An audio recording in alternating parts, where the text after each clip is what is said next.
Alright, so in this video, I want to make a passenger seat for the CT90. I've got a lot of materials here, so let me walk you through everything.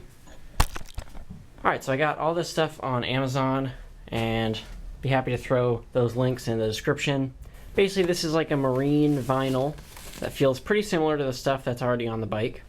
This is like a premium carpet underlayment, and this is a high-density foam. This is 1 inch thick, but I'm probably going to stack 2, maybe 3 of them together. The other material I have here is some waterproof iron-on seam tape and some black thread, and this piece of plywood. It's like 3/4 ply, 10.5 by 11.5. The length doesn't matter so much, but 10.5 felt like a decent width when I was just sitting on it. We'll see though. We'll throw some foam on there and get a better idea of it. So the first thing I'm going to do is grab a razor blade and cut out 2 squares of this high-density foam and 1 square of this carpet underlayment. And we're going to put all of those, stack them up on the plywood, and see how that feels to sit on.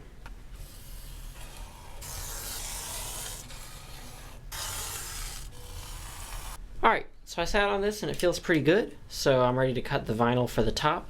The way I'm going to get the dimensions for the vinyl is I'm going to take the dimensions of the full plywood, and then I'm going to add 3 inches for the side to both sides, and then another, let's say 2 inches to give me lots of fabric to pull taut when I end up stapling this all together. So let's go ahead and cut the vinyl.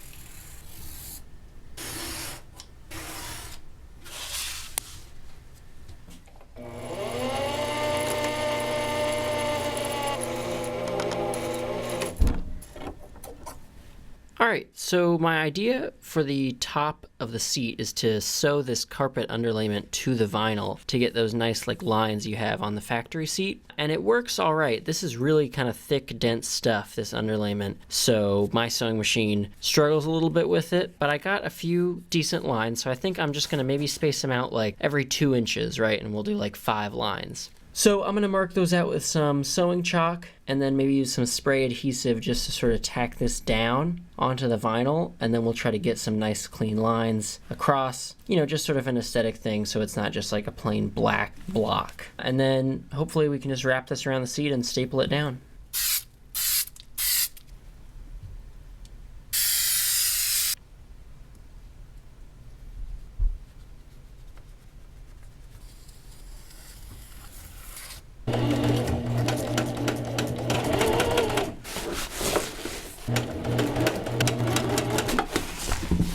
Alright, so I just finished 3 of the 4 corner seams, and I wanted to show you how I'm doing that. I'm not entirely sure I'm going to use this cover, but I wanted to finish it and make sure that it worked, so that if I do end up making a second one, you know, I sort of have like a template to go off of. So anyway, this is how I'm doing the seams. It's basically the whole thing's inside out, and I've cut the corners off. You can see here that I sketched out the lines to come and meet at the exact corner of this foam here. And then I added a 1/2 inch to both lines and cut along that extra 1/2 inch. And so I'm going to stitch along the chalk line you can see there, and I just have this extra vinyl for seam allowance.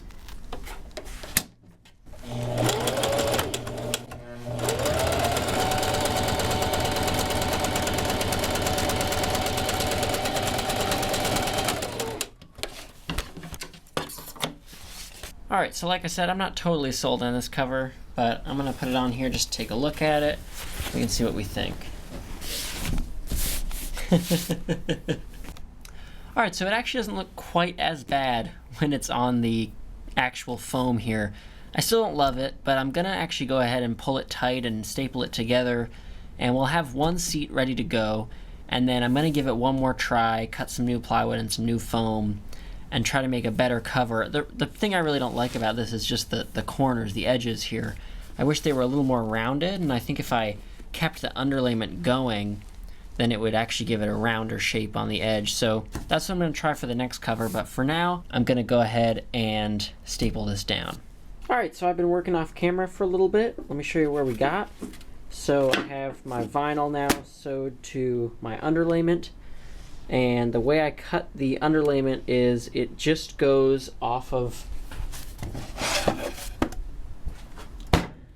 The way I cut the underlayment was it's just going 2 inches off on all the sides of the plywood here, and those 2 inches account for the 2 inches of foam. So when I wrap it around, the underlayment will actually end right above the plywood. That's just to give me a little more stretch in the vinyl. I was on the last bit of the vinyl I had, so I had to make the most of it. But anyway, now that I've got this sewn together, the one thing I'll say is if you're gonna do this where you sew the underlayment to the vinyl, I would say 2 things. One, try to find an underlayment that doesn't have these little rubber pads on it, because those definitely the needle has a hard time getting through. And then just definitely get some heavy duty sewing needles, because I've broken or bent many. This is 2 of maybe like 8 I've broken, so that's been a huge headache. But I've gotten these lines in. I didn't get a line here because the needle broke, and I was kind of my last needle. I got 1 left, but I don't really want to risk it. I'm thinking maybe I just leave it as 3 and 1. I think it kind of look cool. I don't know, I haven't decided yet, but regardless, I'm gonna decide about that and then go ahead and get the corner seams like I showed you, where I do them inside out. It's going to be a little tougher with all this underlayment adding thickness, but just got to get those 4 corners, and then we can wrap around the foam and staple it to the plywood. So we'll be back when I've got the seams on the corners sewn up.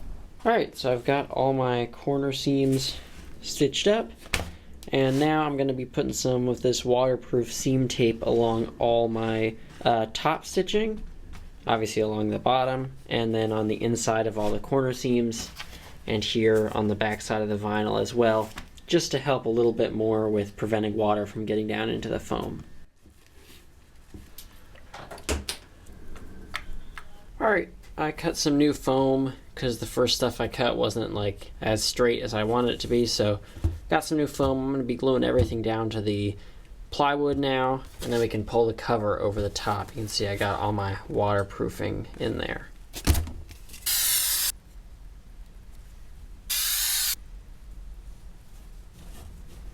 Alright, that's had a minute to sit, so let's get the cover on here. There's no real front or back to this thing. And yeah, so instead of shaving the foam down, I'm basically just going to compress it, and because I have now the underlayment going all the way to the edges, that'll kind of round everything out. That and how much I'm going to pull it tight. That's the idea anyway, so let's see how it goes.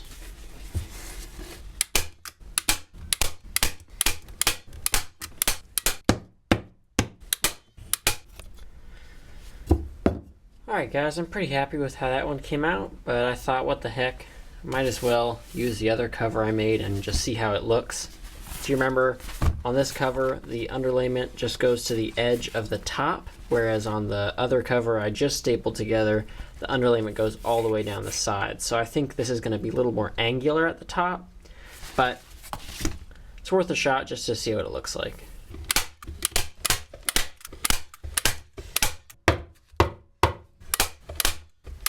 Alright, so for never having done upholstery before, I'm pretty happy with how these came out. They're definitely both very comfortable, so that's good.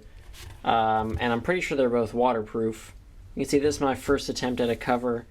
I don't love that the stitching just ends there and that there's this kind of hard edge.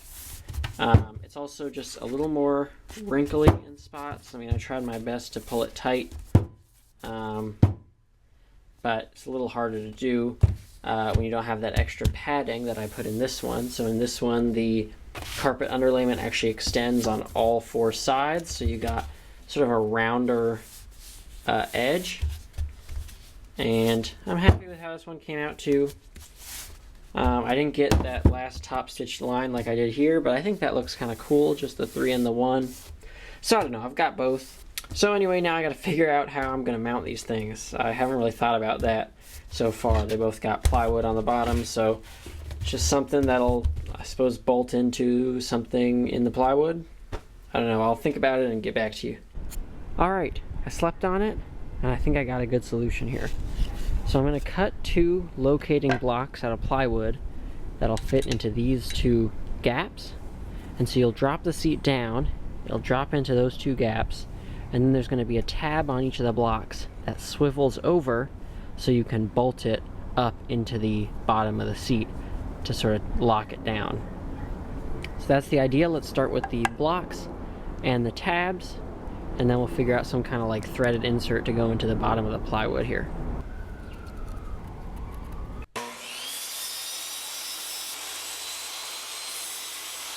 Alright, so to get the locating block on the seat, I've just taped out roughly where they're going to land, and I'm going to set this as square and straight as possible. And then I'll take the locating blocks that have already been taped, I'll put some super glue on them and press them up into the seat. And then once they're actually secured to the seat, I can drill some holes and throw some screws in there, and then I can get the tape out.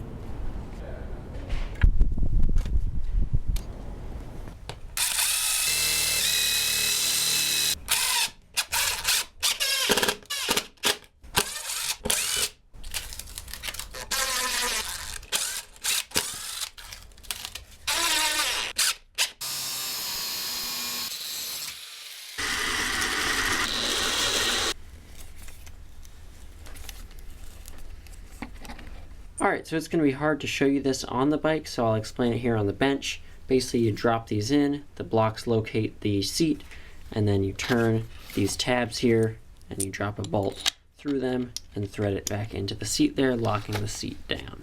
So let's go get this thing mounted, and see how it looks. The locating blocks are a little too thick, so I'm going to cut those down a little bit.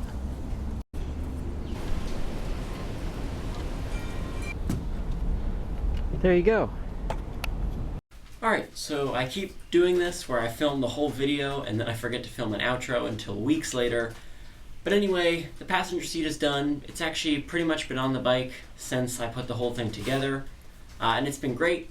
I've ridden probably 75 to 100 miles with a passenger on the back. Most of that has been my girlfriend, and she's really enjoyed it in terms of comfort and, positioning and everything. So I think that worked. The dimensions I had, the 2 pieces of foam, and then the carpet underlayment on top of that, it all works. It's decently waterproof, so that's good. I leave it outside when it rains, and it's been fine. So I think that's going to do it for this video, and thank you for watching.